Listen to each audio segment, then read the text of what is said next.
Hello everyone, welcome to my YouTube channel. In this particular video, let us discuss about the legal perspective of cybercrime. So this particular cybercrime and cyber law, it is basically governed by the Information Technology Act of 2000, which will even call it as IT Act, Information Technology Act of 2000. There are various sections in this particular act which deals with different kinds of cyber crimes. So let us check about the very important sections which deals with the cybercrime.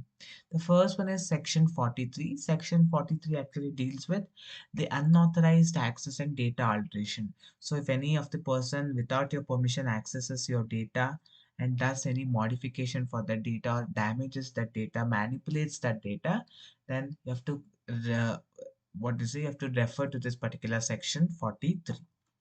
Next is section 66. Any computer related offenses, such as if someone has hacked your computer system, or someone has put some virus into your computer systems, or someone have physically damaged your computer systems. So all these things are dealt in section 66. 66B, section 66B, it deals with the identity theft. Suppose if any person is using your personal identity information and misusing that, then that comes under section 66B.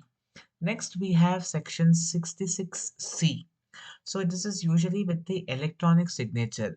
If any of the person without the permission uses another person's electronic signature and do certain malpractices, then you have to refer to section 66C. Next, section 66D. So by making by like pretending to someone else, that is known as personation, cheating by personation, pretending to be someone else, like calling, calling, acting as if they're calling from certain banks. They tell that we are calling from so and so companies and all. They do some cheating. So if that is done, then section 66D deals with that. Section 66E. So it is basically deals with the privacy, violation of privacy. Suppose any private pictures if of a person, if it is captured or if it is published, anything. So if the privacy of a person is captured, so that comes under section 66E. Next we have 67, section 67.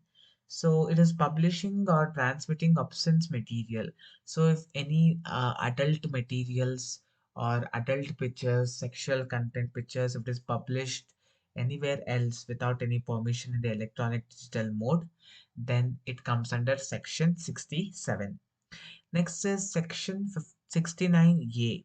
So suppose what happens, this has given certain power to the government. So suppose if any of the social media platforms, any controversy is created, suppose a person has posted any post and from that post some controversy can be created. So the government has complete authority to instruct that particular social media platform to block that information so they can avoid the controversy. So the section 69A is very important section.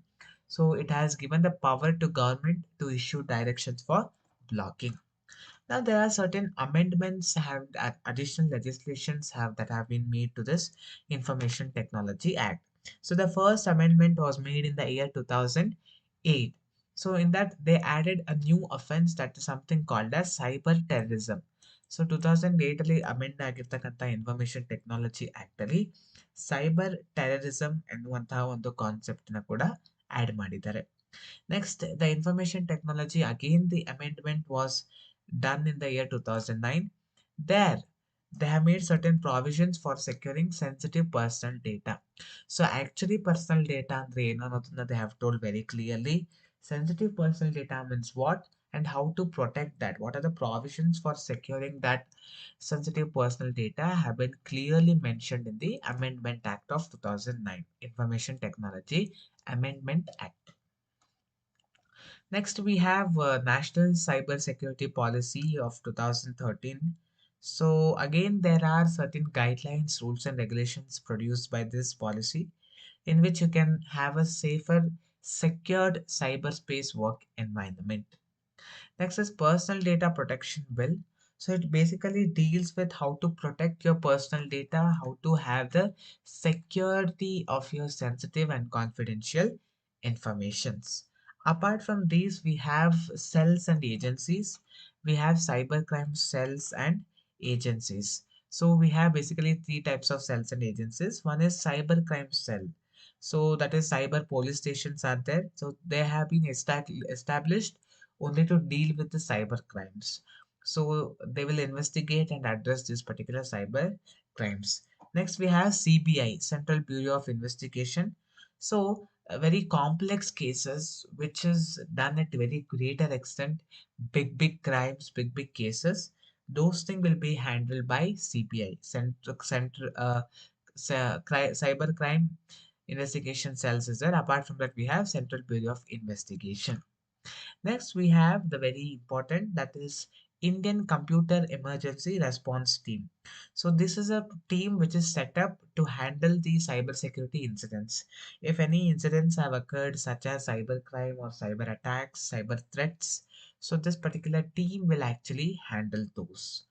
So this is all about the various acts and various sections in the Information Technology Act, as well as the cells and cybercrime units. Hope you have understood very well. If you have any doubt, please put all your doubts and queries in the comment box so that I'll respond to your doubts and queries as soon as possible. Thank you for watching the video. In my next video, I'll come back with some more concepts in this chapter.